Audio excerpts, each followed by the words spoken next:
मठों मंदिरों में कथा वाचकों का क्या योगदान था? नेता जहाँ बैठे कहीं बुरा न मान किताब इसका क्या योगदान है? तुम ईट मिट्टी से, संविधान की मान्यताओं से, नियमों से, कानूनों से किसी राष्ट्र का शरीर बना सकते हो, लेकिन उस राष्ट्र के साथ निर्माण को साधु करता है, संत करता है, पट करता है, तीर्थ करता है। दीक्षित जी आप पूछते हैं कि आप अपने दोनों बच्चों के बीच का संघर्ष कैसे डालें? केवल गांधी की रामायण पढ़ाई है। जिस लोग मैंने आज 5 वर्ष पहले रात्रि में 3 बजे पढ़ा, तो आपकी भाभी क्या कहेंगी? बस रोकती है 5 बजे पूजा करने के लिए। उन्होंने मुझसे कहा क्या हो गया? मुझे लगा मेरे बच्चों को समस्या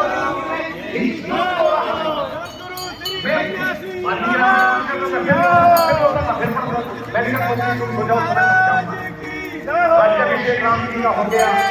भरत धन्यवाद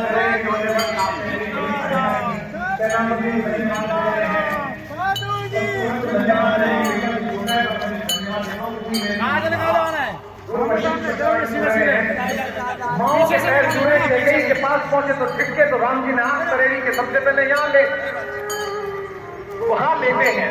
अब एक दृश्य आता है, आप भी रो पड़ेंगे बागेश्वर वालों। एक दृश्य आता है जहां पे माता सीता के सामने पहुंचते हैं। अब जटाओं से लिपटा हुआ शीश है और भारतेश्वरी माता सीता बैठी हुई है। कथा पंडाल में हाथी घुस गई। उनके चरणों में भरतलाल अपना माथा रख देते हैं।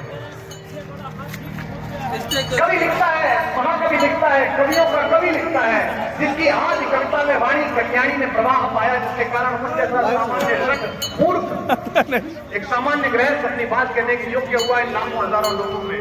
वो मेरा बाबा, मेरा भगवान लिखता है कि इस सिर ने पैर को और पैर ने सिर को, दोनों ने एक दूसरे को धन्य किया। लंकेश्वर प्रथम तत्पर युगम। अंत में लिखता अन्योन्य पावन भूवत समेश्वर। दोनों ने एक दूसरे को पावन किया। अगर देवर ने अपनी भाभी के चरणों में शीश रखा तो ये कोई नई बात नहीं। भाभी तो मां होती है, इसलिए ये शीश धन्य हुआ तो ठीक है, क्योंकि ये चरण कोई सामान्य चरण नहीं है। ये चरण वो है जो कालांतर में भारत का आचरण बन गए हैं। ये सीता के चरण है। ये चरण सामान्य बेटी को ये लगे कि अगर उसका कन्यादान करने के लिए, मैं तो अगर कन्यादान के तो निषेध में ही हूँ, मैं स्वयं को इसे मानता ही नहीं हूँ, लेकिन इस विवाह संस्थान को पूरा करने के लिए कहीं कोई नहीं है तो गांव द्वार के किसी मंदिर के किसी पीठाधीश्वर पर किसी पुजारी के पास में जाकर उसकी मां कह दे कि भैया हम पर तो ब्याह करने लायक नहीं है, अब बालाजी जाने और आप जाने, तो बालाजी अपनी बहन की शादी ऐसे करें जो बड़े बड़े धन्ना सेठ ना कर पाते हो, बड़े बड़े रईस ना कर पाते।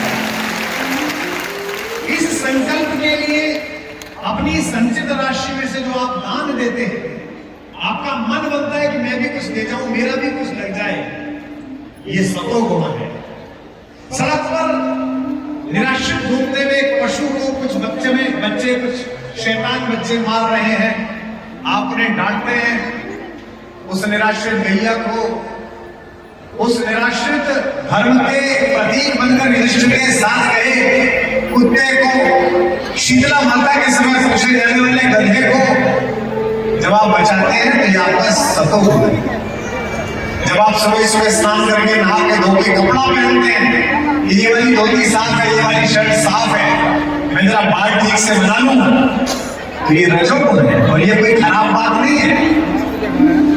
महात्मा गांधी जी रविन्द्रनाथ टैगोर जी के पास रुके हुए थे।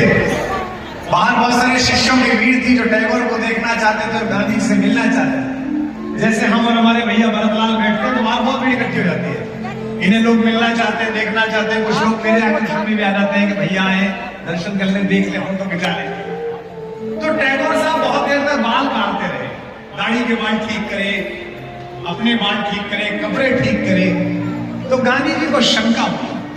गांधी जी ने कहा आप जैसे बड़े गुरु को, इतने बड़े आदमी को नोबेल पुरस्कार मिल गया, उसे अपनी साज सज्जा में इतनी मेहनत नहीं करनी चाहिए। ये कोई अच्छी बात है? आप तो तपस्वी आदमियों का आप बाल बाल काट रहे। टैगोर ने जो बात कही उससे गांधी जी को भी दीक्षा मिली। गुरुदेव ने कहा कि आप तो अहिंसा के पुजारी हैं।